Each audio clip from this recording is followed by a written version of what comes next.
Good morning everyone and welcome to my channel, and it's me again, ang inyong chismosong Kaalda Vlogger.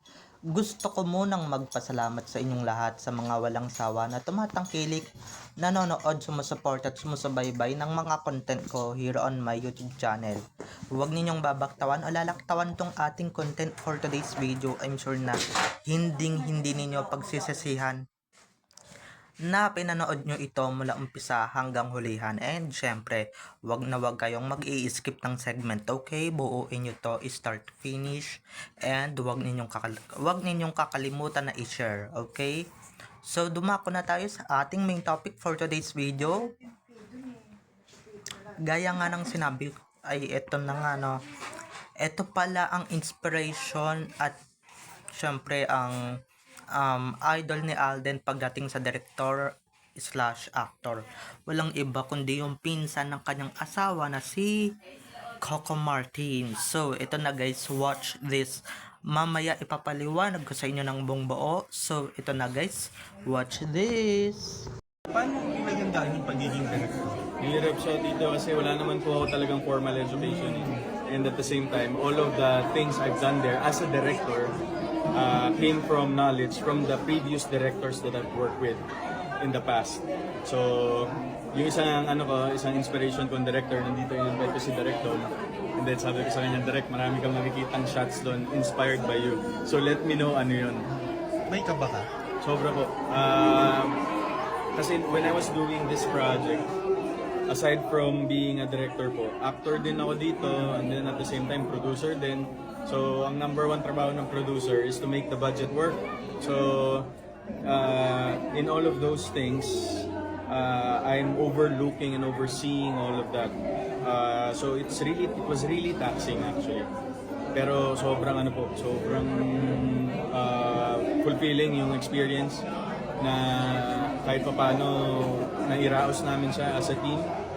Pero this just made me realize how hardworking Coco Martin is. Kasi siya to eh. Siya rin to in real life eh. So idol natin talaga si Boss Coco. But this won't be the last definitely. Right now, we're doing a film sa Viva din. I'm gonna be directing it as well. But with the details of that po, sa media ko na lang natin. Kaya, no. At kung nakita nyo na ngayong recap, so once again si TTO sa mga admins, dumako na tayo sa ating main topic for today's video. Ito pala ang inspirasyon ni Alden Richards sa pagiging director slash actor niya. Walang iba kundi yung pinsan ng kanyang asawa na si Maine Mendoza na si Coco Martin. Diba, dahil alam naman na natin guys na si Coco Martin talaga, or si Dengdeng sa totoong buhay, yan talaga ang idol ni Alden. Kasi guys, napakagaling niya, no? Napakagaling niyang director at napakagaling din niyang actor. 2 and 1 guys, 'di ba? Hindi gaya ng iba diyan na wala namang katalent sa director or pagiging director, 'di ba? Maski 'di ba? Maski si Alden na taga-Kanguso or taga-Kapuso or rather, idol yung taga-kabilang istasyon. Na take note bayaw niya pa sa pinsan, okay? Dahil dahil pinsan ni si Coco eh. Kaya bayaw sa pinsan, 'di ba? Sila ni Julia magbilas sila. Kasi asawa sila ng magpinsan. Okay? So sa mga hindi nakakaintindi, enlighten your brain and use your brain, okay? And syempre ito lang mga ka-ADN. Di ba, mabalik tayo sa pagiging magaling. Gusto din talaga ni Alden talaga maging kagaya ni Coco Martin, or gusto niya maging peg si Coco Martin.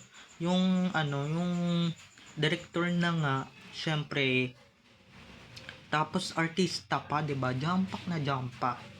Hindi gaya ng iba diyan na, 'di ba, na artista ka lang, pinapagalitan ka ng director. Si Alden naman ngayon ang makakaranas ng ganyan, 'di ba? Kasi si Coco Martin, 'di ba, nararanasan na niya yung yung ganyang sistema sa Batang Quiapo and syempre sa ang probinsyano na tumagal ng ilang taon. Halos magdedekada na nga kung hindi pa nag-pandemic di ba? And syempre ito lang nga mga ka-Aldab Nation. Di ba? Sa lahat-lahat ng i-idolize niya or i-idolize niya, ba't yung taga-kabila pa, di ba? Pwede naman yung taga-network niya lang. Pwede naman yung kapwa niya network ang ginagalawan, di ba? Kaso, doon pa sa kabila kumuha, di ba? At pinsan pa ng asawa niya. Okay, take note, pinsan pa ng asawa niya. Yun lang yung gusto kong isampal at syempre sabihin sa inyo, mga bobo at mga hunghang kayo. Diba, nagsasalita at nagkukukuda kayo, wala naman kayong alam. Diba, wala naman kayong masyadong kaalaman dito sa social media. Kaya, diba, hindi ninyo malalaman yan. Hindi ninyo masusoko yan, hindi ba? Kasi hindi naman kayo maniniwala sa mga sinasabi ko di ba? Para sa inyo, sinungaling lang yung mga sinasabi ko or kasinungalingan lang. Pero magpinsan talaga yung buo yan si Main at saka si Coco, or rather na magpinsan talaga yan, 'di ba? Kasi nagkagulatan sila noon na nagkita sila sa isang reunion ng pamilya nila, ng clan nila, 'di ba? So ayun na nga, kayang-kaya naman yun ni Alden, 'di ba? Kayang-kaya naman ni Alden maging director slash na artista or pagiging aktor, 'di ba? Kaya niya 'yan. Kaya niya magdoble cara, 'di ba? Kaya niya mag double job. Okay? Hindi gaya ng iba diyan na hanggang ngayon nga pa rin hanggang ngayon. Wala pa ring status na ganyan, wala pa ring status na director slash actor, 'di ba? Siya kung ano yung nararanasan ni Alden noon na tinuturuan siya ng mga director or pinapagalitan siya ng mga director, siya ang makakaranas ngayon, okay? Siya ngayon ang makakaranas ng mga pinagagagawa ng mga director, and syempre mararanasan din niya yung mag-direct ng pelikula. Sana guys, hopefully sana pati teleserye mag-direct siya or mag-direct siya ng isang teleserye.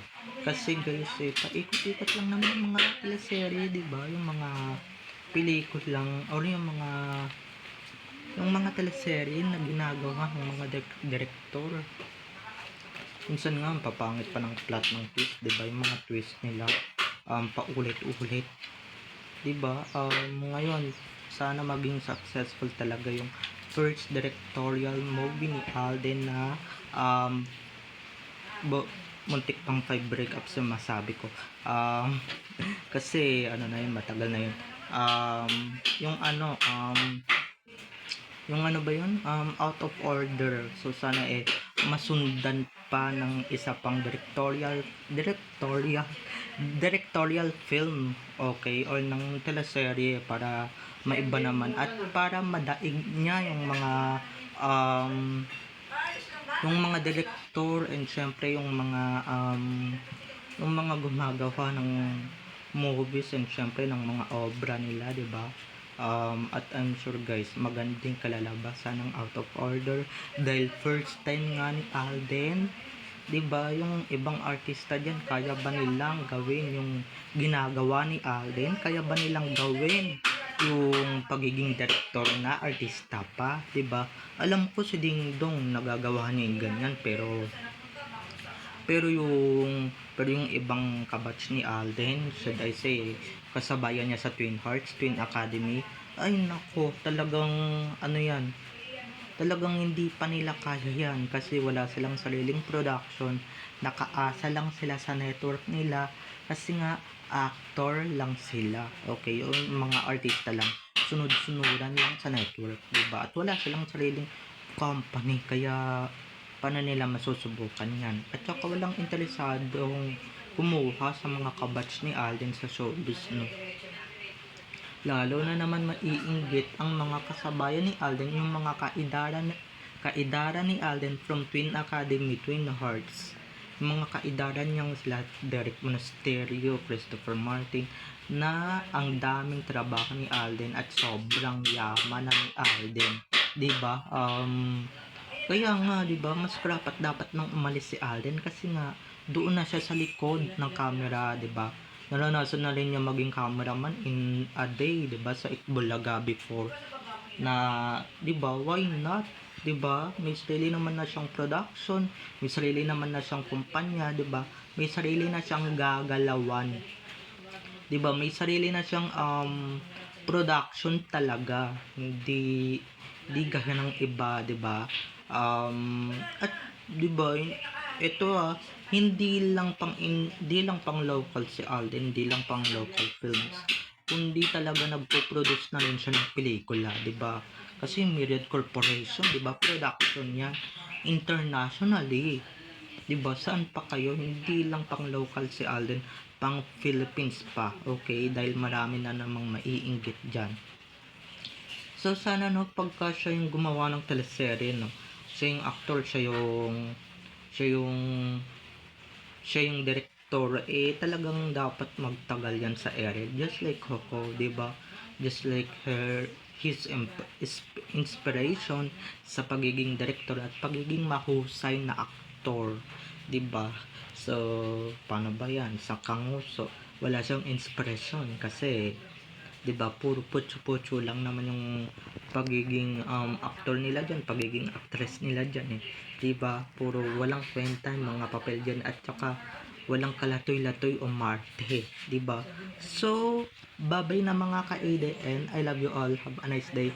Keep safe and God bless everyone. Don't forget to subscribe to my YouTube channel and syempre, huwag ninyong kakalimutan na i-click ang notification bell para pag nag-upload ako, kayo agad ang unang-unang manonotify ng aking mga susunod pang mga i-upload na mga videos. Okay?